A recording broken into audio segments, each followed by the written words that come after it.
Alright, hey guys, so I'm gonna go over some of the practice problems from the practice problem set you guys have to do today.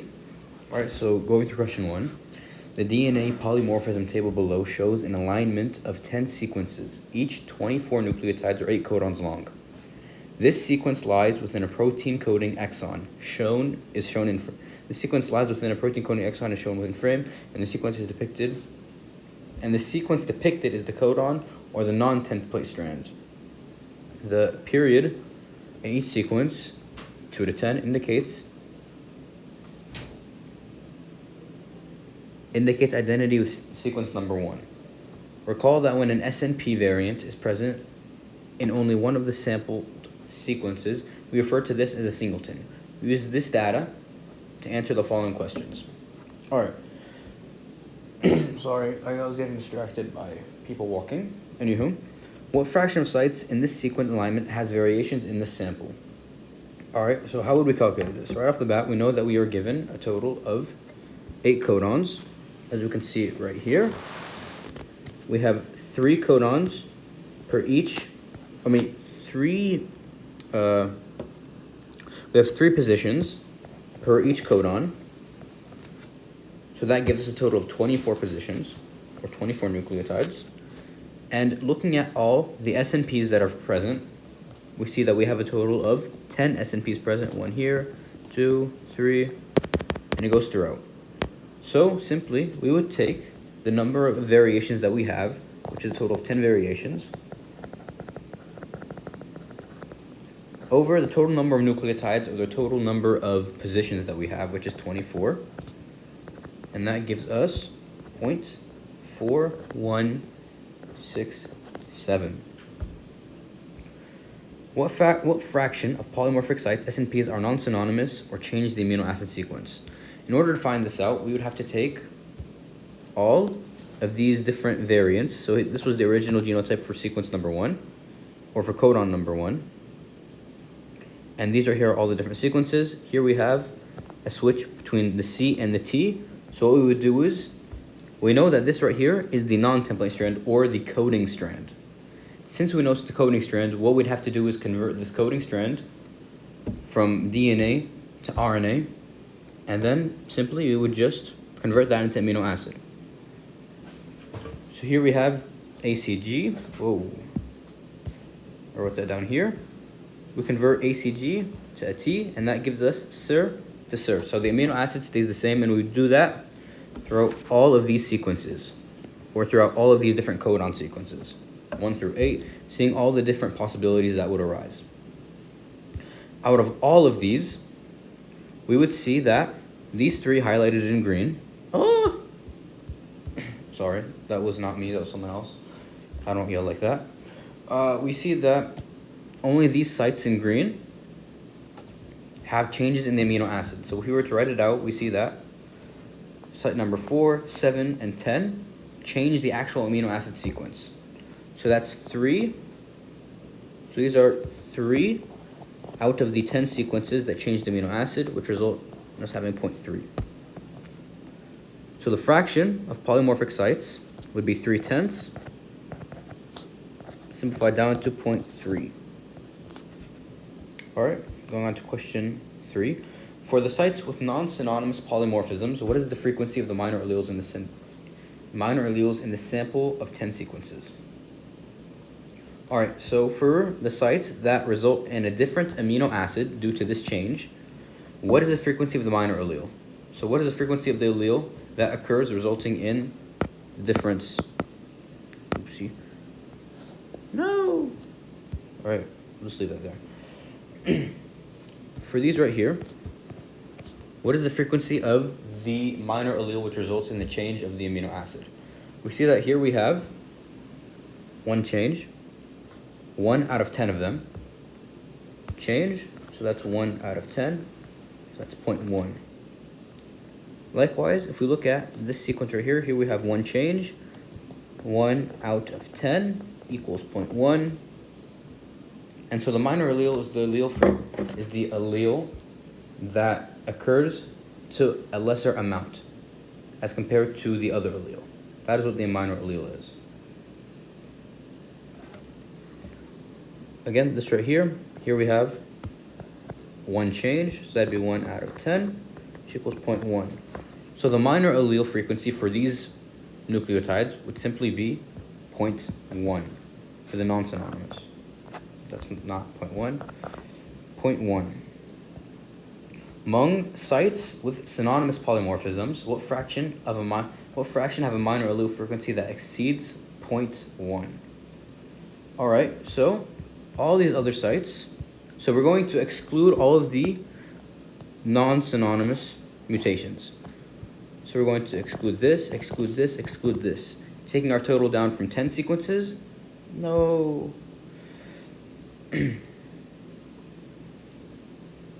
Taking our total down from 10 sequences to 7 sequences. Or a better way to present it is just X right here, X right here for this one, X right here for this one. So that's going to take our total down from, out of these 10 sequences of non-synonymous changes, to now 7.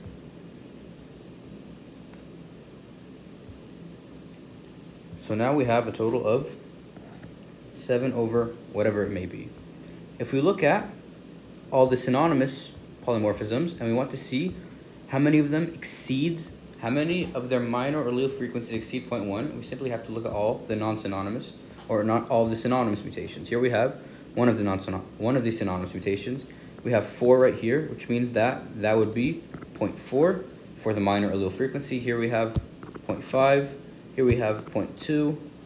Here we have 0.2.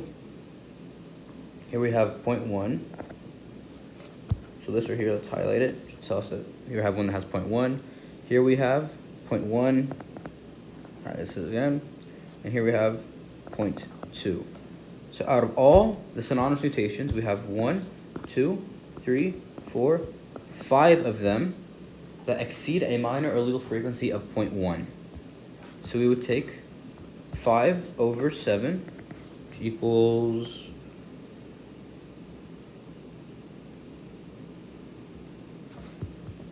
0.7143. So that would give us the answer for this. Oh no, 7143.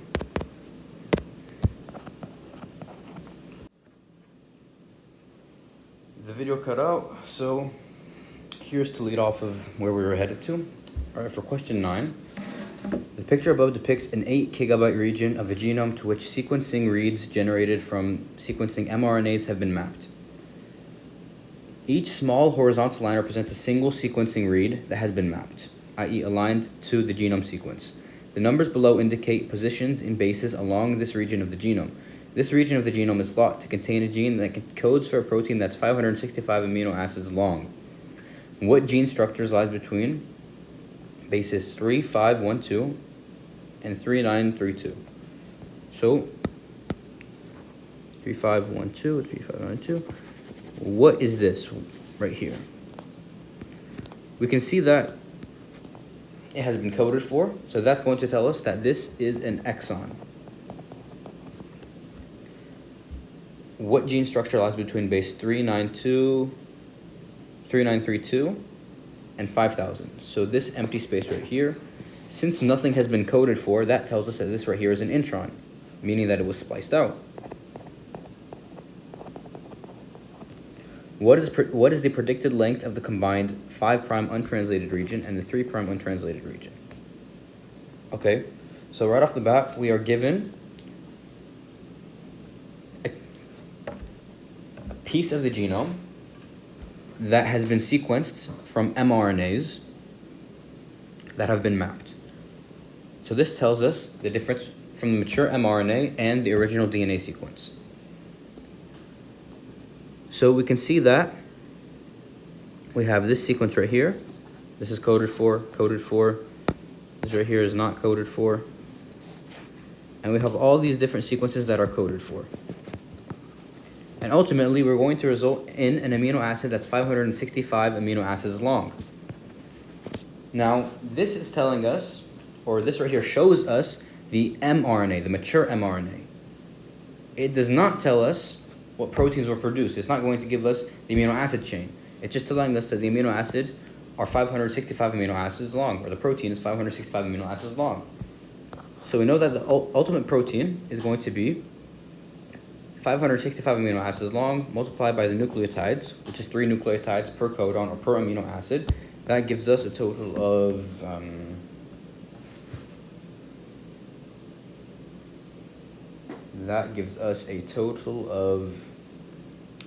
what is it? 1695 nucleotides. So this is how much nucleotides should be in the protein that we code for. In order to find out the lengths of the 5' untranslated and 3' untranslated region, because recall, these right here are untranslated. They're coded for and they're transcribed, they're just not translated. So they're going to be in the mature mRNA, they're just not going to be translated into amino acids. So now what we're going to do is we're going to add all of these nucleotides right here for all the exons present, and then we're going to subtract that with the amount of nucleotides that are present in our amino acid or in our protein. So between 800 and 1335,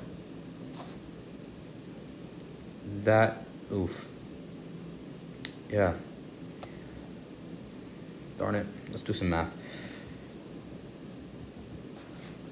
All right, 13, all right, let's write it out. For this region, 1335, I hate you. Not you guys, just the computer, or whatever. 1335 minus 800.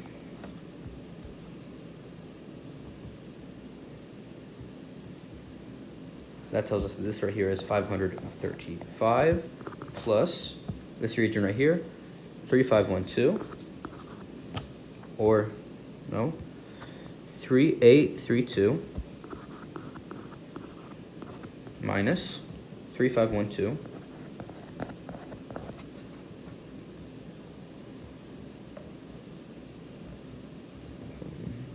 That gives us 320 plus 5275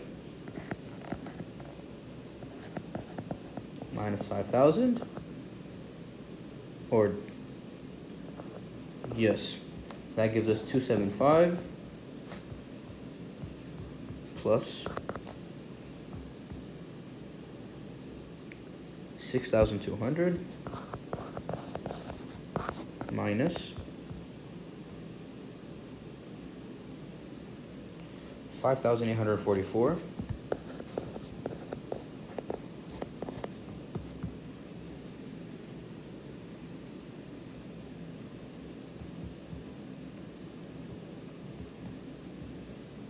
Which equals 356 plus 7591 minus 7150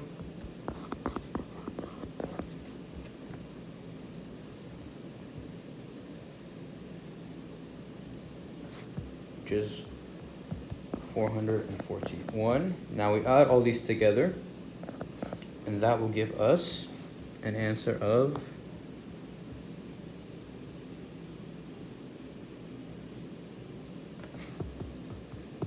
2027 nucleotides. So that is how many nucleotides were present from these sequences in the final mRNA. Now, in the amino acid, we had a total of 1,695 nucleotides. So what we're going to do is we're going to take 1,695 nucleotides from the amino. I'm forgetting English. It's been a long day. We're going to take all the nucleotides present in the protein, subtract it with all the nucleotides that we coded for. If we subtract that, which I did it wrong, we're going to need to take the bigger number, put it first, which is going to be 2027, so we don't get a negative number, minus 1695 And that's going to give us a total of 332 nucleotides that are present in the 5' untranslated region and the 3' untranslated region.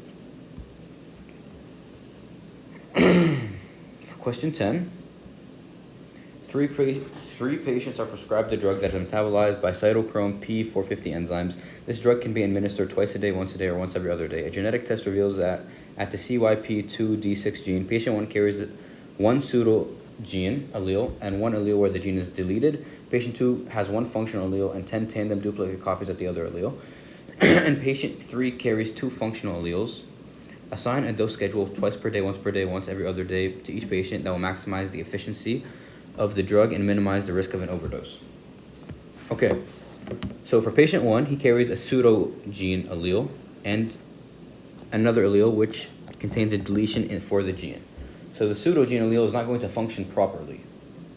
And so ultimately you have to understand that these enzymes right here break down this drug. If you have too much of these enzymes, they're going to break down the drug too fast and you won't get much of a benefit from the drug. If you have too little of these enzymes and you break down the drug too slowly and you keep on administering more of the drug even though the drug has not been fully broken down and you just keep on adding more, that's going to result in an overdose. If you have just the right amount of enzymes, you're going to break down the drug just normally and you could be administered it once in a while and it's going to have the desired effect. So for patient 1, he has a pseudo gene, meaning that this gene does not function properly and he has a deletion. So this is telling us that perhaps this patient produces a lower amount of this enzyme as compared to normal individuals. So it would make more sense for him to have the drug once every other day.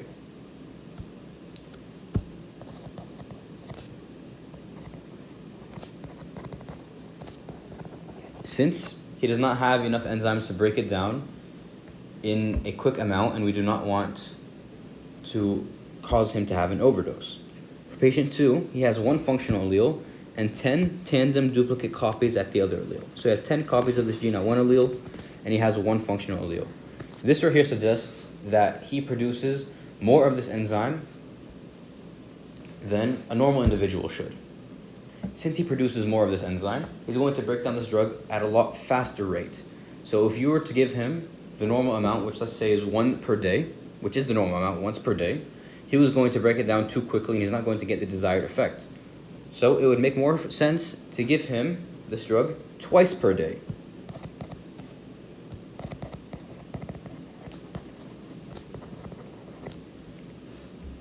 Patient 3 carries two functional alleles. So he produces just the right amount of enzymes to break down this drug, which is going to be once every day.